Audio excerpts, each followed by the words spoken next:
Hi, it's Ileana, and today I am going to be discussing what I think is coming about the UAP/UFO report that's supposed to come out on June the 25th. So I'll just be discussing my thoughts on the UAP UFO report and what I think about it, what I think will come out in it and what won't. And I'll be discussing what won't be coming out in it because this is what's being covered up, the secrets being covered up. This report is basically to say that UFOs exist, and we acknowledge that. That's all the government is acknowledging and nothing else. That UFOs and UAPs, which is unidentified aerial phenomenon, and UFOs, unidentified flying objects. They're saying that's real, and that's been recorded by the Navy and the Air Force pilots. They've seen UFOs, they've seen UAPs flying in the airspace and underwater, going into the water. That will be acknowledged in the report because that was already released since 2017. The videos were released of Navy pilots recording on flight recorders UAPs and UFOs in airspace above the jet planes and the various carrier craft in the water. So UFOs have been observed by the military and the Navy. They've been recorded. That's already been observed and released. And the US Navy said that's legitimate videos, that's real. So now the government will be acknowledging in the report that UAPs and UFOs are real, and that's about it. That's all they know.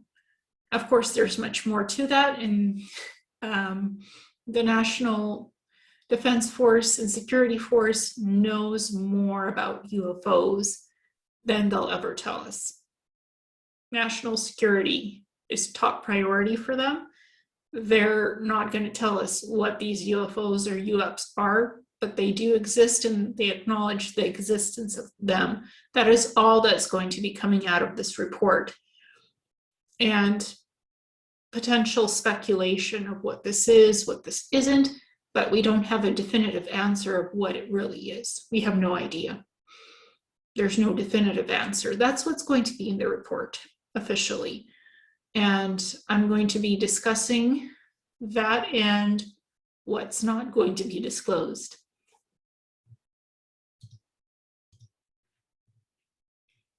UAP/UFO Report My Thoughts on What is Coming.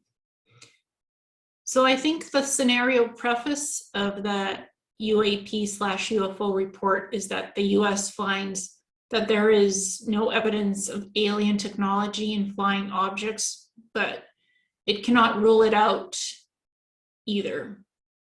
So that's, I think, the first thing that will be in that report. And second thing is that there's no definitive evidence whether UAPs, UFOs are man-made by US advanced aerospace programs or other countries like Russia or China. These objects are potentially a national security threat. This phenomenon needs to be studied in more detail in further investigations. So I think they'll say that in the report, that this is something for the future to study more and get more information on and collate and probably create more reports on it. We'll know more in the future as more events happen with more sightings in the airspace of these UAPs, UFOs. I think that's what they'll say as well. Governments will never officially give disclosure that extraterrestrials exist or that there are advanced black ops projects creating man-made anti-gravity crafts for the Air Force, the Navy, as well as that there are off-world secret space program infrastructures with military bases, colonies, and engineering laboratories on the Moon, Mars, and other planets in the Milky Way galaxy. They're not ever going to disclose that to us publicly and officially. It's not going to come from the governments.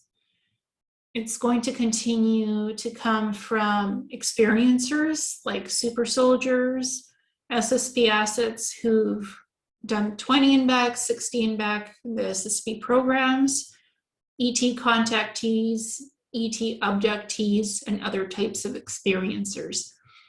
Disclosure is going to be coming from the public and their experiences with these phenomenons. UFOs are real, but we don't know what they are. That is what the government, the US government, will say in that report. That's due to come out on June 25th. And this is what will not be disclosed, but will remain secret with the cover-ups. Secret space programs, black ops operations existing since the 1950s, starting to build off-world bases on the moon, underground, and then on Mars from 1980s and onwards with the electromagnetic dome shielding covering the bases. Some of these bases are on the surface of Mars, some are underground, and also colonies. That will not be disclosed. But that's what there is already in infrastructure that has existed since the 1950s, involving Project Paperclip, Werner von Braun, building space stations, having schematics and building space stations for the US side of the secret space program, for the Air Force and the military, in using B-5 rockets to deliver supplies to the moon in the beginning, then working with anti-gravity craft to do that, to build the first underground bases on the moon, and then branching out to Mars and other planets in our solar system. There's also Solar Warden, which is a solar system SSP protection program with fleets of anti-gravity ships since the 1980s.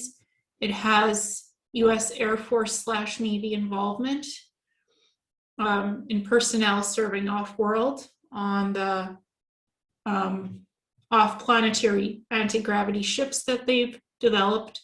Some of it has been built out. The ships were built out in underground facilities, then parts by parts and bits by bits launched into space and put together. We also have space station platforms with SSP personnel on them. We have a space station between Earth and Mars orbit, and one between Moon and Mars orbit. We have several of them.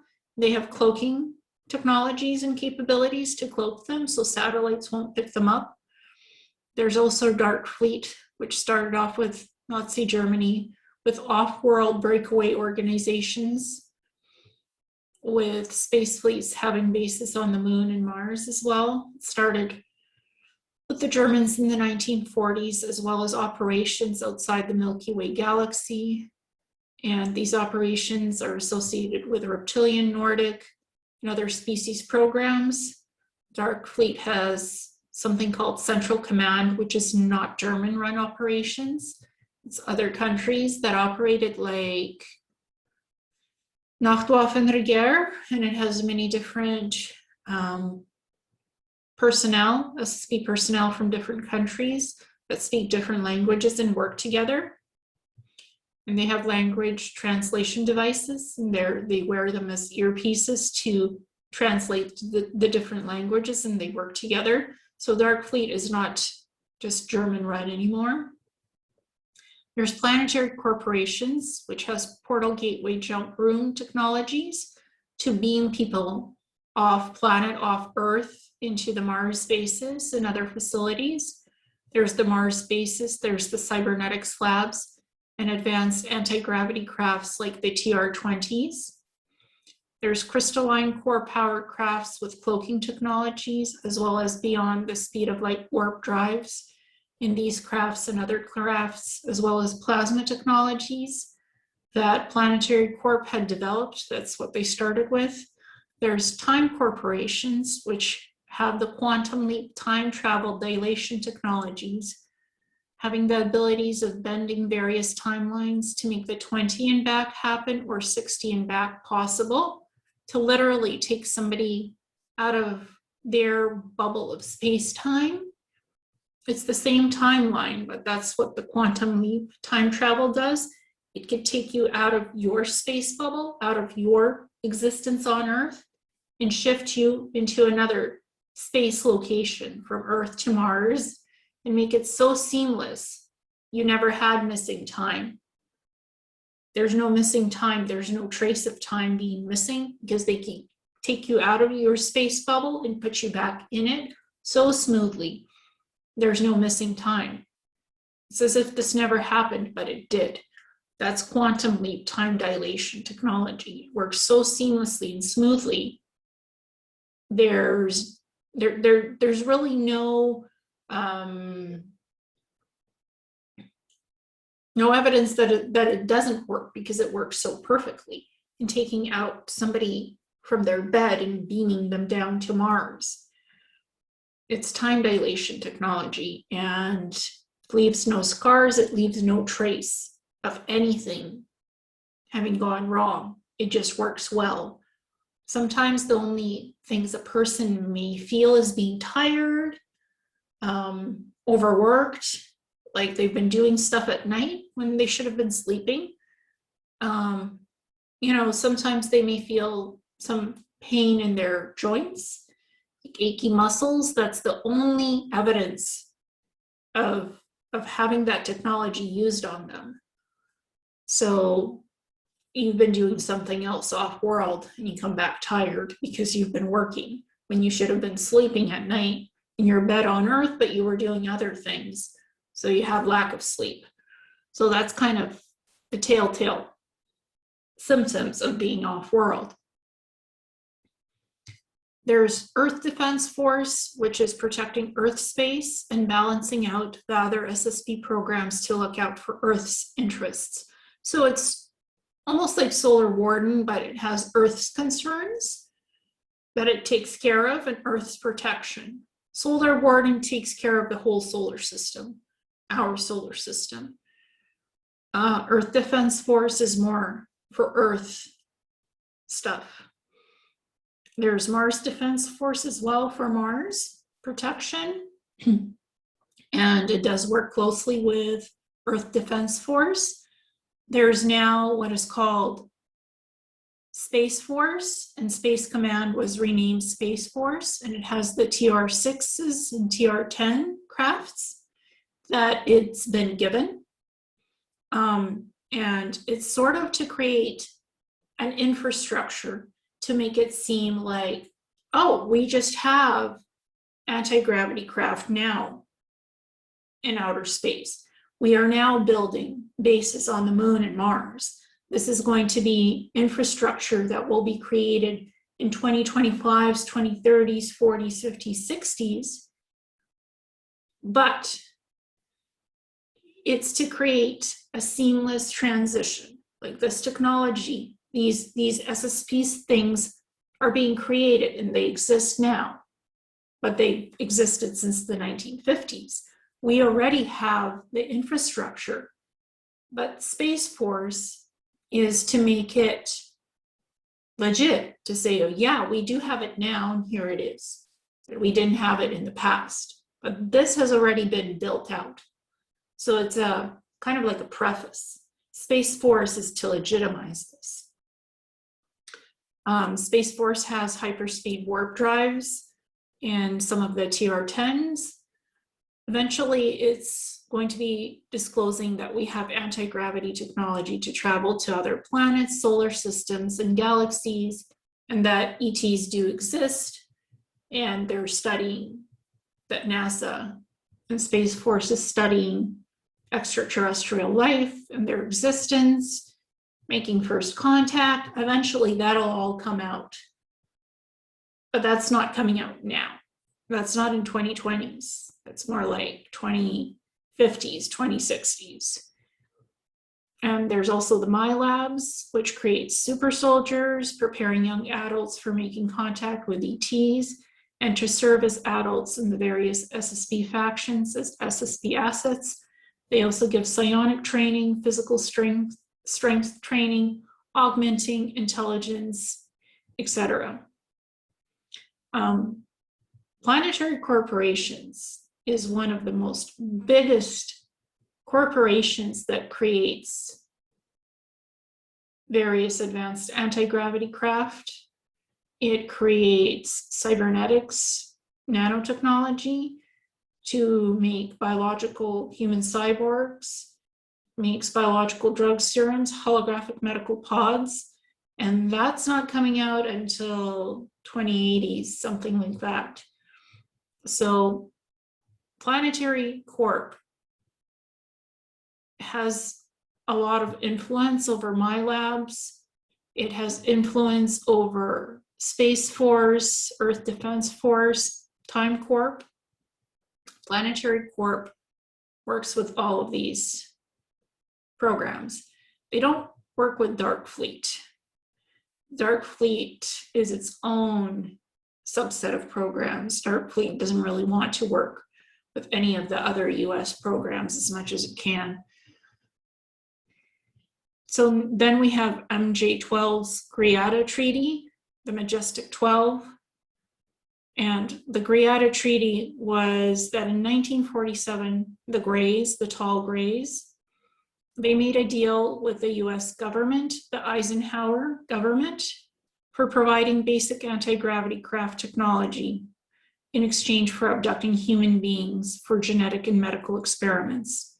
During the 1950s, agreements were made with reptilians, the Draco, tall whites, the Dracos, for augmenting the technology for going off-world.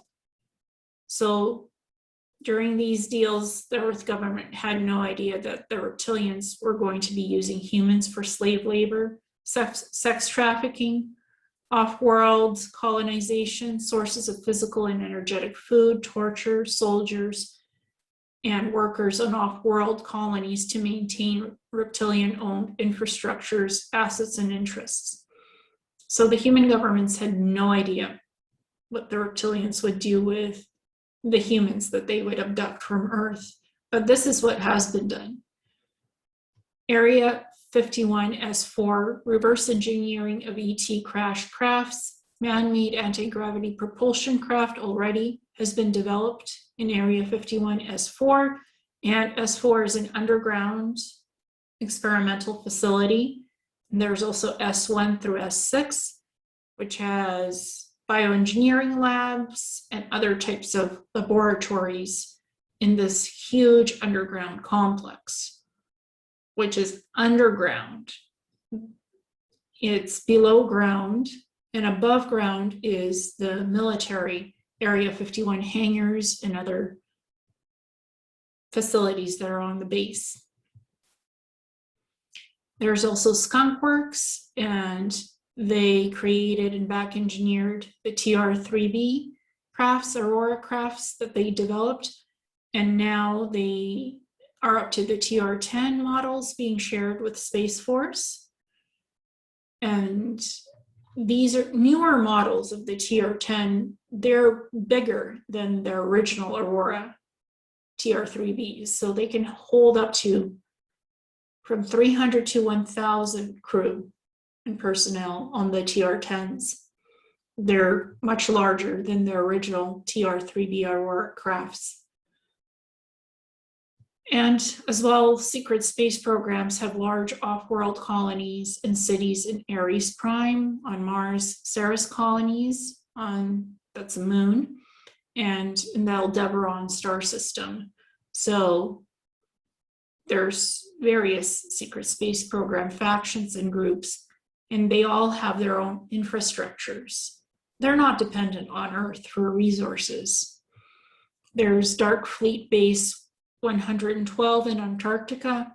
There's Black Vault 9 backup world cloud storage and genetic materials of humans, animals, and plants. That's in the Black Vault in Antarctica, and it's deeply underground.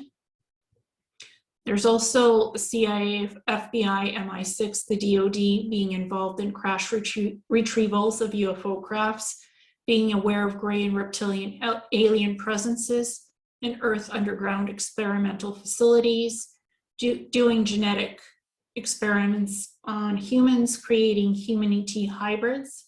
So these 3-letter agencies, 4-letter agencies are well aware of this, and they've retrieved exotic metallurgic alloys from various ET crafts that crashed, including Roswell crash, those 2 ships, and others before that and since.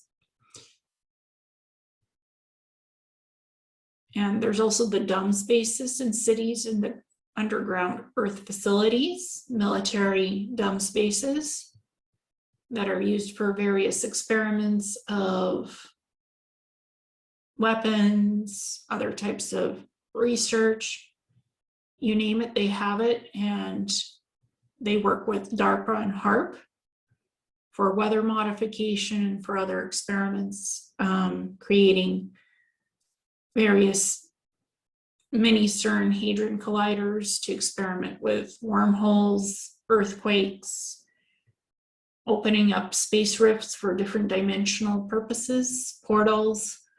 That happens in some of the dumb spaces and the research facilities attached to them. So there's so much that's not being disclosed. Disclosure goes far more beyond UAPs, UFOs, and ETs. There's so much more to what should be disclosed that's not being disclosed right now. And we're not getting any of this disclosure except that UFOs are real, and some information about the various reports that have been logged of UFO sightings by the US Navy, civilians. That's what will be mentioned in the official public report for June 25th. But again, the DoD, Department of Defense, is contributing to that report. The FBI is contributing to that report. And Congress, the US Congress, will be releasing that report.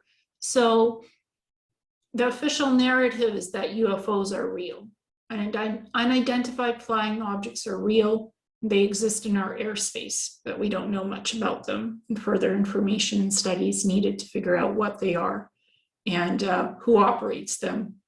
Off-world, ETs, man-made, they're not going to disclose who operates them now.